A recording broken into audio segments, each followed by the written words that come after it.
Shegun, welcome to the Lewis and Kyle show. Thank you for being here. Thanks for having me, guys. Absolutely. So my first question is about me, selfishly. So for 8 years after college, you were an employee. Since then, you've had an illustrious career and have done amazing things. But for a period of time there, you were working for other people. And I am in that period of my life right now. And it's hard because I do this podcast. I love entrepreneurship. I love reading about entrepreneurs. My identity is I want to be that, but I'm just not yet. And so how did you do that while you were an employee? Was that something that you struggled with? Did you really think about it? What was that like for you? So I think everybody's journey is different, right? And you have to first be true to yourself. Like, what drives you? What do you want? Why do you want to be an entrepreneur? What about where you are now doesn't fulfill you? So you kind of have to really honestly dig into those things. For me, I already started doing entrepreneurial stuff before I went out full time. I was doing side gigs here and there. I think I registered Xertis not long after I actually graduated college, using it to do consulting gigs here and there. And the final straw, the thing that really pushed me out the door, to be honest with you, was my wife. She knew that's what I really wanted to do. And she was like, it's time for you to go do it. And I went out and I started doing it. So life is funny. I don't know how long I would have kept telling myself. There are many people out there who tell themselves this is what they want to do, and then they just never get out there until there's some kind of an external force or something else that kind of pushes them, a life event, a mentor, who knows, something, a moment that moves them from wanting to be entrepreneurs to actually becoming entrepreneurs. The thing I'll tell you is, in that time, don't beat yourself up. There is a time to learn, and then there's a time to do. And I would just take the pre-entrepreneurial time of your life as the time to learn, and just fully take advantage of the learning with your eye open towards the opportunity when it presents itself. That's really, I would not spend this time killing your personal confidence. But if it's really what you want to do, then think about where to start from. Entrepreneurship doesn't always mean quit your day job. It can mean start a side gig like this podcast. It can mean exercise your ability to build an audience. It can mean so many things before the real thing begins. So every life has its own kind of multiple phases and multiple paths, and you have to figure out which one is best for you. So when you were ready to go in full time, if I have the chronology correct, was that software consulting something you had started kind of freelancing before you went full time with it, and so already had some kind of confidence, maybe a book of business, or was that something that was kind of a leap of faith? You said, I have the skill set and there should be demand. No, these things kind of start, life is sometimes you just let serendipity take its course. We all want to be children of good fortune and good luck. And sometimes we don't control that. We just position ourselves right. I believe my first foray into consulting work was actually somebody who wanted to set up a network for their office. And I did that with friends.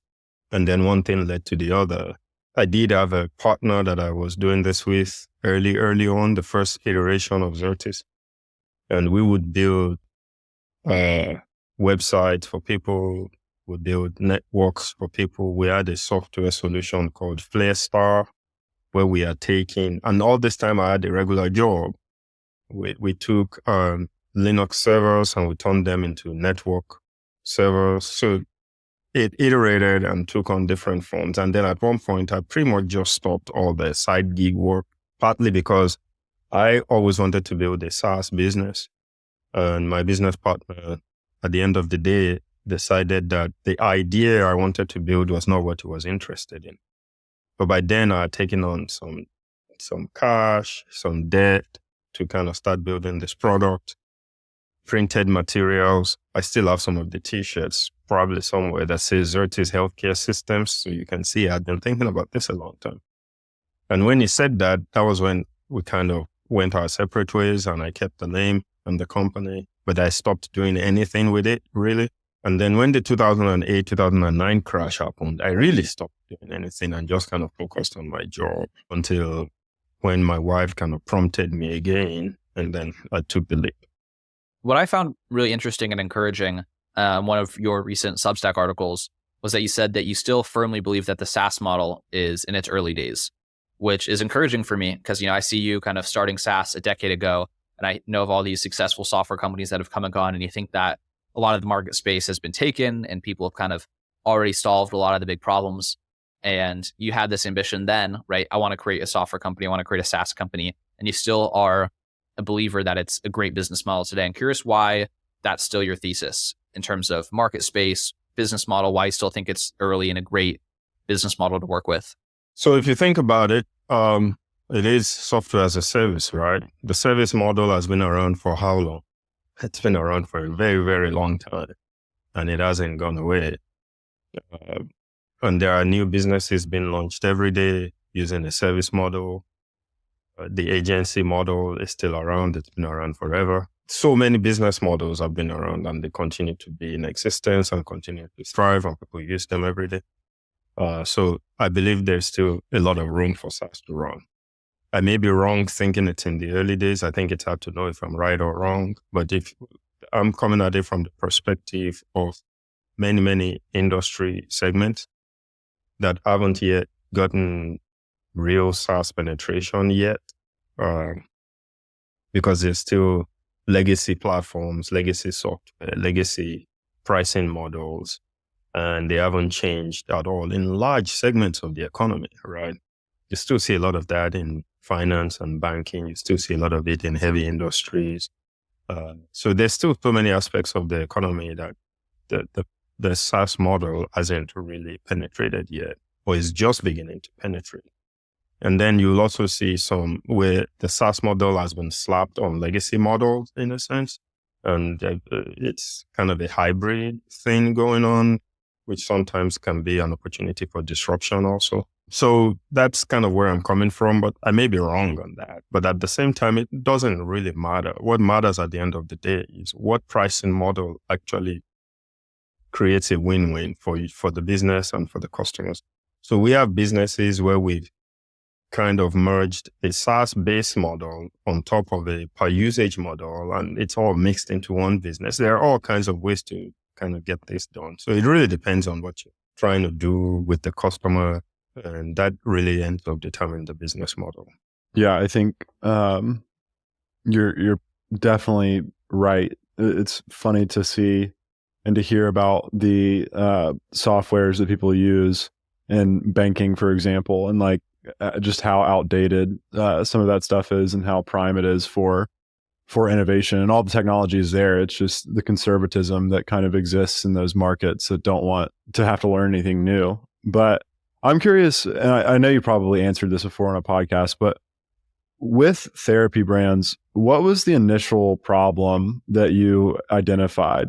I guess while it was Xertis Healthcare Technologies, what was the initial problem that you identified? So it wasn't a new problem. It was just a timing was a factor there, which is that a lot of the software in the mental health space was legacy software. This is part of what we're talking about, right? Licensing model for delivery, maybe on-prem model for delivery. There was solutions for community mental health. There were solutions for the hospital-based system because the government had kind of subsidized the penetration of EHR into that space. That subsidization did not exist for your private practice, your solo practice. So the price point had to come down to the delivery model that they could afford as practices for them to really adopt it. We had to move away from buying the software, having to do this big implementation and blah, blah, blah. So many of those practices couldn't do that. So I think we caught the timing of when the web was able to deliver a SaaS solution to these practices at the price point that they could afford using the SaaS model, cloud-based software solution, without all the cost of the heavy implementation, high-end type software. So that timing was important. And I think these practices were at the point where they were beginning to use things, QuickBooks Online, right? They were moving from QuickBooks on the CD to QuickBooks Online. So naturally, they were looking to also migrate their practices from the legacy systems into, hey, why can't I use something that looks like Facebook and I pay like I pay for QuickBooks Online? And we kind of cut that trend also. So it was a couple of those things. And we were able to find our position. I really like a situation where, as part of your initial journey as a founder, that you look into really highly competitive spaces versus creating a new category. And you just find a unique position within that competitive space. It's really an easier path for beginning entrepreneurs because you can copy models, messaging models, pricing frameworks, things like that from the incumbents and match it to your niche and be successful versus having to really learn all that. The cost of learning a new customer type for a new category is pretty high. It's very high for most entrepreneurs.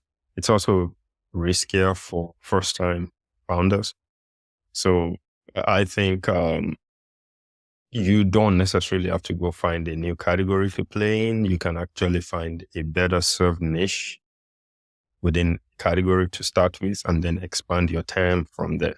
One thing I was curious to ask you about, and I'm making notes here about a lot of that because it's just a lot of lessons I'm learning the hard way about trying to pivot into selling to a different customer base than I was and realizing I know nothing about them and their problems. And there's lingo that you don't have any on hand, right? You get on a sales call and you just sound like someone who's watched a 10-minute video on it versus kind of been in it.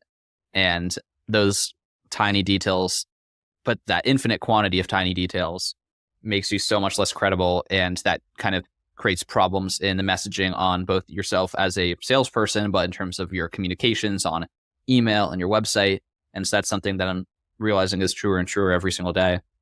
One thing I'm curious about to ask you specifically is we've had a lot of founders on this podcast over the years, and very, very few ideas reach the scale. So maybe they kind of take the same idea, right? They find a small problem with a narrow subset of the market that they're solving in a unique way and kind of have maybe iterated in just 1 to 3 ways, right? Just better product, different pricing model, some variation that makes it unique without reinventing the entire wheel.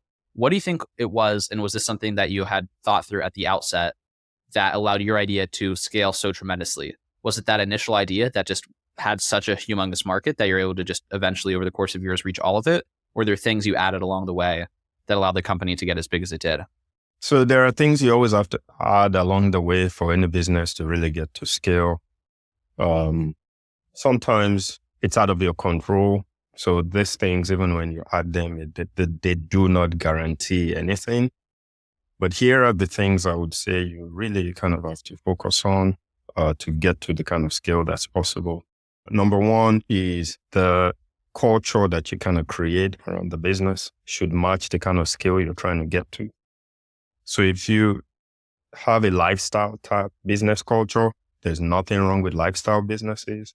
But if you have a lifestyle type business culture, it's hard to build a high growth business with just a laid back lifestyle type culture. Like you just have to really push hard and increase the pace of decision making and things like that. So that's one. I think that the other thing is you have to take risks. And many times for founders, they just worry so much that they don't take the risks they need to take along the way.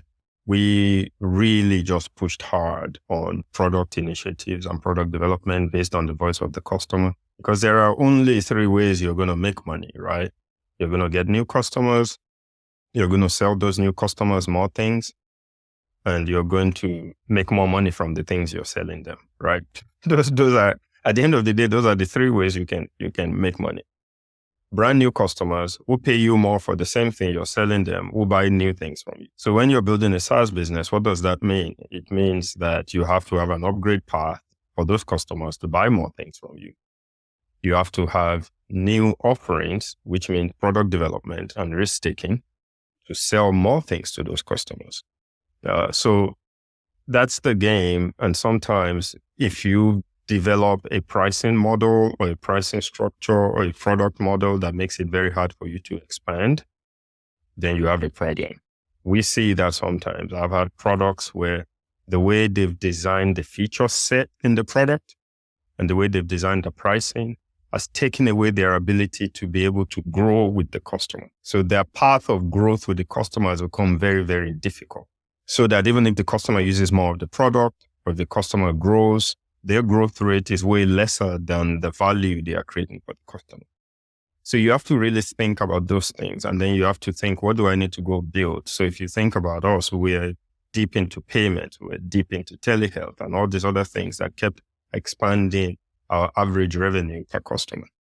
And then we took risks also on some acquisitions, whether for technology or region that we kind of broke into to kind of grow also. So it's hard to scale without the risk taking. And sometimes people are so afraid to take that risk that they pull back. The other thing is it is hard to scale past the team. So when the team doesn't scale, it's hard for the business to scale. That's the other thing founders do sometimes. They stay in that small business mentality, small business mindset. They don't upgrade the team. They don't upscale the team. And if you don't do that, it's just not going to happen, man. I'm sorry. Like, your growth is an aggregate for your mental capacity to get there, the aggregate of the team you have in place. And, if you don't really expand those things, if you don't bring in those elements, it is very, very hard for you to scale. If you bring skill-minded people into your company, they will create opportunities because that's just how they think. And if you scale in a way that causes you pain as a founder, you probably cap your scaling also because the systems that you use to scale matter a lot. So nobody out there just creates pain for themselves. So if scaling means pain, whether you're thinking about it consciously or not, you'll find ways to not keep scaling because more scale means more pain. Who does that to themselves? So there are all these things that kind of happen in the way you run a business that happen subconsciously for CEOs and founders that tends to affect how they think about these things and really kind of limits how they grow themselves. I've run into leaders that just struggle to hire somebody that is outstandingly more competent than them in an area they really want to be experts in. Well, that's a problem because the person you bring into that role should be way better than you in that role. You may be a better leader, but they're better at that thing that you've hired them for. So it's all those things combined together, the ability to project a broader vision of where you're trying to get to, the ability to find the right people to come in on the journey to go accomplish that vision, the ability to break through the ceiling of your mind in terms of what's possible, the ability to grow and scale without increasing your pain over the long run, even if there are some short-term pains, but you're thinking about, hey, what do we need systems, people, process to elevate past the pain? But if you have a small business mindset, you don't really think about those things and you cannot build a big business with a small business mindset. So if you have a small business mindset, you will find a way to stay small. There are exceptions to the rule. Some people choose to stay small and there's absolutely nothing wrong with that. And they build a great business they provide for their families and all that stuff. It has great cash flow. And I love those kind of businesses too. There's absolutely nothing wrong with them. So it doesn't mean everybody has to scale. Different people want different things and that's perfectly fine. But if what you want is high scale, high growth, big business, then all those other things really, really become important. That was an incredible answer. Wrote down a lot of notes. I think one thing that you said that's interesting in the context of therapy brands and Therapy Nest is just the being able to scale with your customers. And then in light of mental health as a kind of thing that's important, having grown so much over the time that you ran that business. And that makes a lot of sense to me. But you have to position yourself to be able to grow with that trend. You can't many of those companies we started with that never grew, right? Right, exactly. More, even in a fast-growing industry, fast-growing space, there were some of them who ended up looking at their numbers and were like, are you serious? That's it? So and one question that I haven't, we're going to own it because we can actually drive growth and we acquire it. So, and that comes back to you as the person who led the decision making, led the pace, led the team, hired the people. And it's kind of a hard question to answer, I'm sure, but how did you evolve yourself throughout that period of time? How did you grow up and change and become the type of person that's capable of running a high growth business? I mean, there's one thing to want to have a high scale business, another thing to actually create it. So change is because change, this is the formula for change. New information, action, change in behavior, right? And then you do that over and over and over and over. That's how you change. So there are many people that get information, but they don't change behavior. Well, then the information doesn't really matter, right? So what you do is you get information from people, from experiences, from learning. And you take those things and you apply them to yourself and you tell yourself, what do I believe to be true about me or about the world that is actually not, it can't be true if this next phase is going to happen. And then you make the change. And sometimes it is, what do I need that I don't have? And I need to go find somebody who has it because I am not interested in even having it. For example, I am not a detail-oriented person, right? There are certain things I'm more detail-oriented about, and there are several things that I just don't care to be in the details. So if I want to scale, I need to find somebody who's detail-oriented to own those things. Because the time it would take for me to change my inclination is going to probably not, and it's going to cause me pain, so I probably don't freaking want to do it. So that's the thing. So it is applied knowledge. It is applied knowledge that really changes you over time. And you get that knowledge from interacting with people, interacting with books, interacting with new information. And then you ask yourself, what way that I do things now needs to be different? What skill set or expertise do I need to have, or do I need somebody on this team to have that is not present? And you make those changes, and that's how things happen. And sometimes people know that, but there's inertia and they don't take the actions necessary to kind of do the things to do. So I think one system that you kind of keep hinting at is incentives, and kind of just a truth that you have to acknowledge to be effective. So when you say that if scaling is pain, then you're not incentivized to scale because, human interest is incentivized to avoid pain. Are there other tricky incentive traps that you find a lot of people get stuck in that prevents them from seeing the success that they want in their businesses? Yeah. Money is one. Sometimes and I'm not saying this is good or bad. It's neither good nor bad. We all have different journeys that we're on. There are some people that the ceiling for what they see as what they need monetarily is at this level. And once they get there, they're fine. And there's absolutely nothing wrong with that. And they're not going to do anything more than that. But sometimes you can also bring those kind of people onto your team, which then caps what their drive is going to be on the team. And it kind of reverberates through the system. So that's one. The other is fear, right? Sometimes people may take actions out of fear, not out of opportunity. And that drives a totally different type of behavior and incentive than an opportunity-driven behavior. So there are all these things that are inherent in human nature that drives our behavior. Sometimes some of them are subconscious, but fear, pain, love, wealth, recognition. How important are those things to you? There are founders who their measure of success is how popular they are. So when their business is at the stage where they should be sitting down and grinding it out, they're running from one conference to the other. They're running from one show to the next. And it's giving them the satisfaction they kind of subconsciously need, but it's doing it at the expense of their business. And then they turn around and they're out of cash. But that's because they were satisfying something inside them. And they didn't quickly recognize that fame was more important to them than actual, real, tangible success. So you to thine own self be true is a really important thing for a founder. And we all have these vices, and we just have to figure out ways to mitigate them. There's one question in my mind that I want to ask. I'm not sure exactly how to ask it.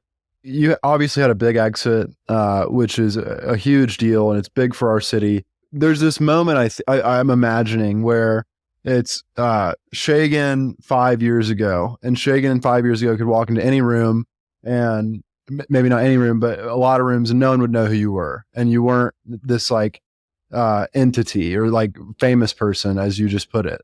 And now there's kind of like an expectation or responsibility that comes with that exit and that recognition. How do you think about that? Because like it is obvious that there are people that are going to seek you out and treat you differently, and that's something you have to deal with. But I'm just curious. I don't think that's a great way of asking that question, but I think you know what I'm saying or getting at. Yeah, I think life is in phases. So it's a phase. And just as we were talking about, it was a phase that I kept resisting for a while, even though there was very little I could do about it. So I've always been the kind of founder that just stayed, did his thing under the radar. Most people didn't even know the scale and size of the business. Then you get into this new phase where, at least in your local area, nobody really knows me if I go anywhere else. Nobody has a clue who I am. And I get the taste of my old life when I go into other tech circles or tech events and other places like that, because nobody has a clue who I am. And I like that too. So that's what I used to really like, right? And it gave me the time to really dig into my business, no distractions. No Kyle and Louis telling me to come on their podcast, I could just do my thing and focus on my business, and nobody was asking for extra time. It was all about my family, my health, my business. But then you get into this new phase, and in this new phase, you have to adjust and you have to say, what does this mean? And part of that has been my own journey over the last couple of years of what does this mean? Am I going to make this painful for me, which means I'll be avoiding it? Or am I going to turn this into a positive, which means I'm going to lean into it? And there is no point crying over spilled milk, right? So I'm just going to lean into it, and I'm going to say, what does this mean? How can I leverage this? How can I actually significantly increase my impact? How can I significantly increase my reach? And what does that mean? I've been fortunate and I've worked hard. I've also been lucky. It's a combination of all these things. And with this access, what does that mean? Yes, it's going to come with new risks. Yes, one of the things I really hate is public failure. I'm probably going to have some public failures now because I'm more public in person. How am I going to deal with that? How am I going to process that? So those are the new phases you actually get into as this phase of life changes. So I am on that journey now, getting comfortable with speaking engagements and putting things out there in the world and seeing where it goes. And I'm sure some of them will be successful and many of them are going to fail. And some of those failures are going to be embarrassing. And I just have to remind myself the things that are really, really important. And that in the process, I can do a lot of good. I can affect a lot of people's lives. I can affect a lot of founders, and I can make a lot more of an impact in many, many ways, financially, socially, all other kinds of ways, by just leaning into the new phase of life that I found myself. So I think it's exciting. And I think that your framing of these different phases of life has been seems like you've found a way to always kind of be peaceful about where you are and spin things in a very positive way, which I think is really interesting and encouraging. I want to ask about some of the ways in which you are now directing the resources and advantages that you've created for yourself to make an impact, whether that's financially, socially, et cetera. So what are kind of some of the big initiatives? I know you have a venture studio and you've launched several companies. I believe you're still acting as the CEO of a new one. What is kind of the way that you're framing the big initiatives in this phase of life?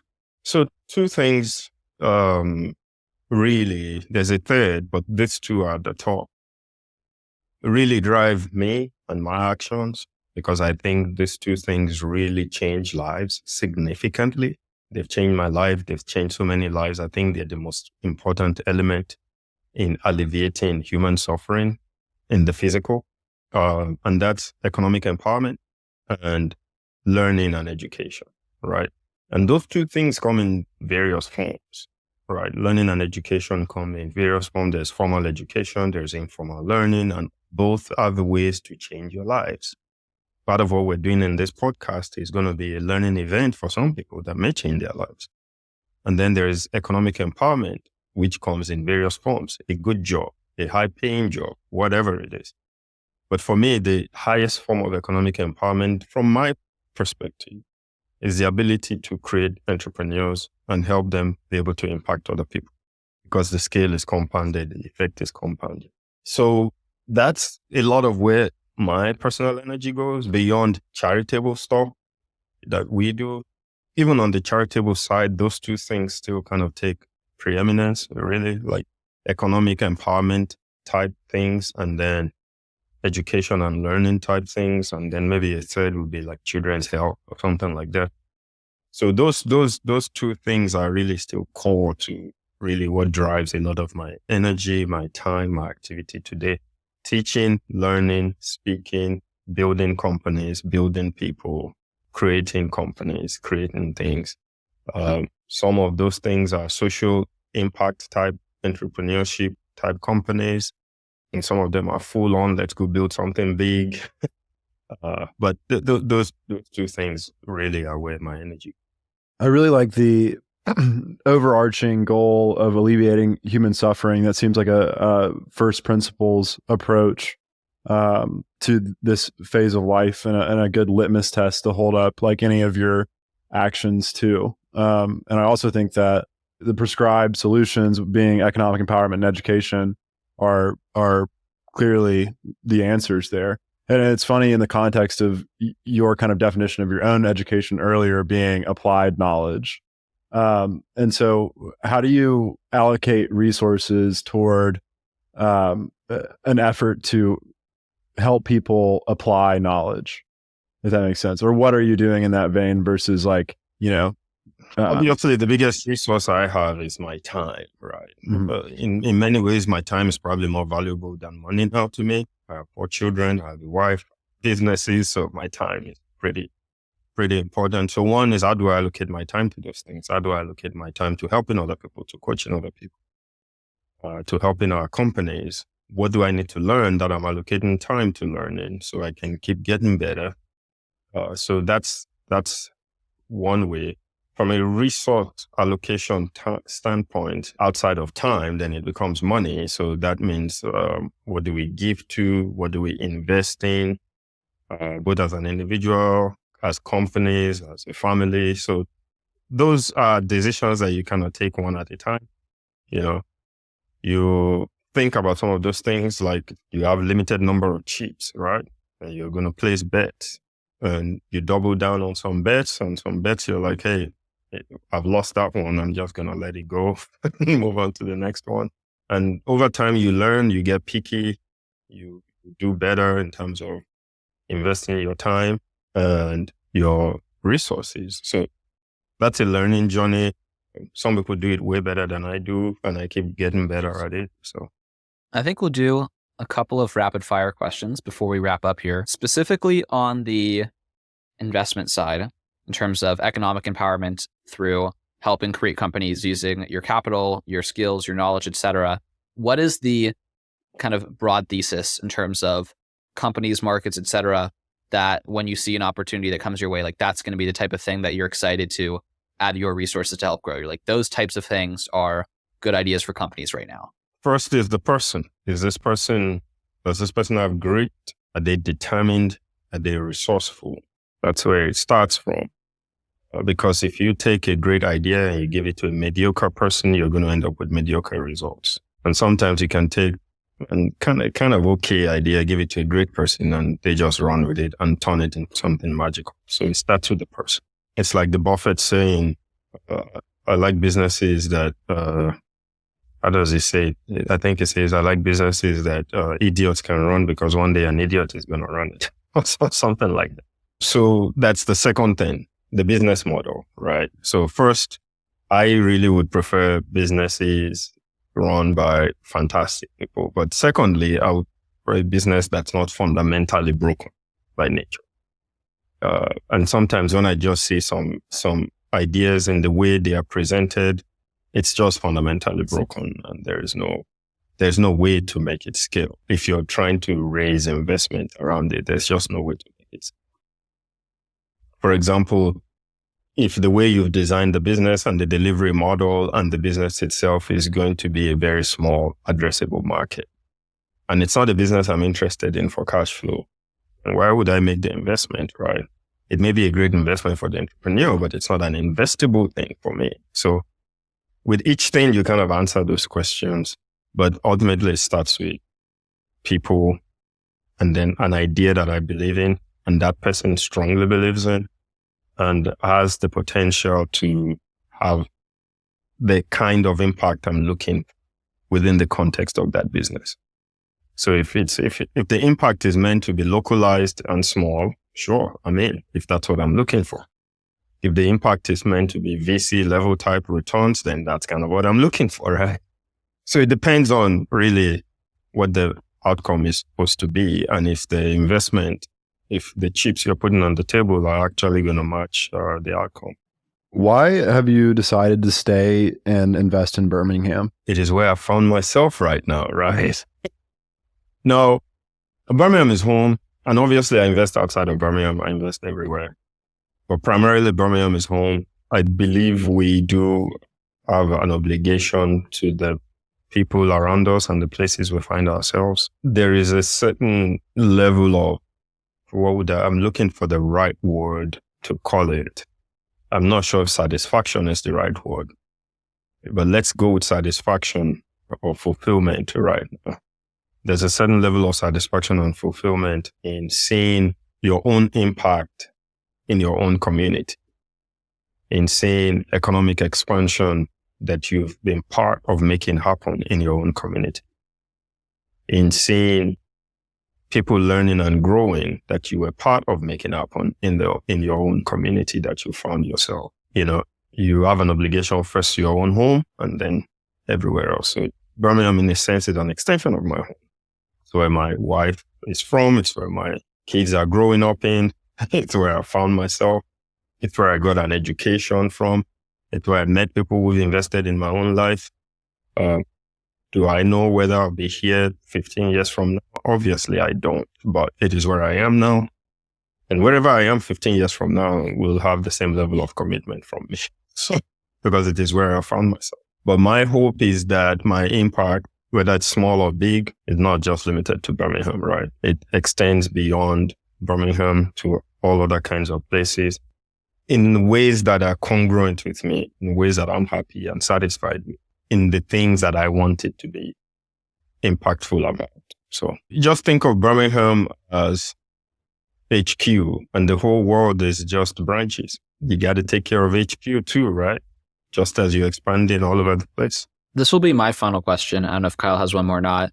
And again, I want to definitely thank you again for your time and sharing so many valuable ideas with us and whoever's listening, I think, or if they were listening at all, even with a fraction of their attention, they had to get some really great ideas from this. So just wanted to say that. My final question, we've talked a lot about applied knowledge in this conversation. Is there one idea, and we've talked a lot about why you might have an idea that you know is the right thing to do, but just inertia and kind of other self-limiting patterns prevent you from actually taking action on that idea. Is there one idea that you knew for a long time in your career like would be the key to reaching the next level, and just for personal inertia or the difficulty of kind of an identity change, you took longer than you would have liked to finally take action based on that idea? Just one thing that you knew was right and just put off and put off and put off. And then when you finally did decide to make the behavior change, there was a big growth on the other side. Yeah. If I'm being honest with myself, and maybe this is a time for vulnerability here, that one idea would be, I just really resisted putting myself out there for so long. Even though I knew from a deal flow standpoint, from a relationship standpoint, from an impact standpoint, from partnerships standpoint, from being a source of inspiration to other people's standpoint, it will be good. I think I just didn't want to do it. Even though my team was saying, we got to do it, I was like, nope. And I did not fundamentally have a problem with it. I just didn't want to do it. Like, I don't have a problem I'm not one of those people that has problem with being popular. Like, that's not the issue. I just didn't want to do it. I didn't want to put the time and resources and energy into doing it.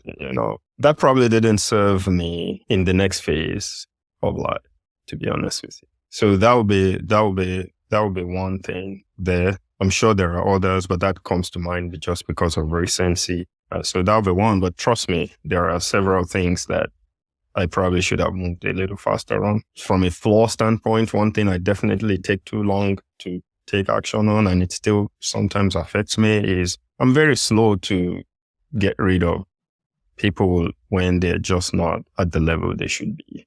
I give them a chance and I give them another chance, and I would say 99 out of 100 times it's just worked against me. But by nature, I'm just this optimist for people that this person is going to figure it out. Even though I have like 100 cases to show that I'm probably there's a 98% chance I'm wrong, I still do it. And I tell myself every time I finally make that decision that, man, I'm not going to do this again. But hey, the next time I still do it again. I'm trying to get better on that. So those would be two things that just really come to mind. I'm pretty sure there are several others. Well, Lewis and I are glad that you decided that coming out of your cave or your shell was the right move, so that Lewis and Kyle's could reach out to you, so that we could produce this podcast, so that whoever's listening could be impacted. So we're grateful for you and for you coming on. Is there anywhere where you'd like to direct our audience's attention while we have it? That's one of those things I'm still figuring out, right? I'm getting out there, writing articles, trying to be active on social media, doing a terrible job at it. But if you go to shegunotulana.com, ShegunOtulana.com, you'll find stuff about me. Let's Build blog that you guys have referenced a little bit. You'll see the connection to my Twitter page. You should follow me on Twitter, or what do we call it now? X. So yeah, it'll be great for folks to reach out and join me on the journey. I'm going to learn from them. Hopefully they can learn from me also. Links will be in the description. Thank you so much, Shegun, for your time today. Thank you guys. It's good to talk to you guys.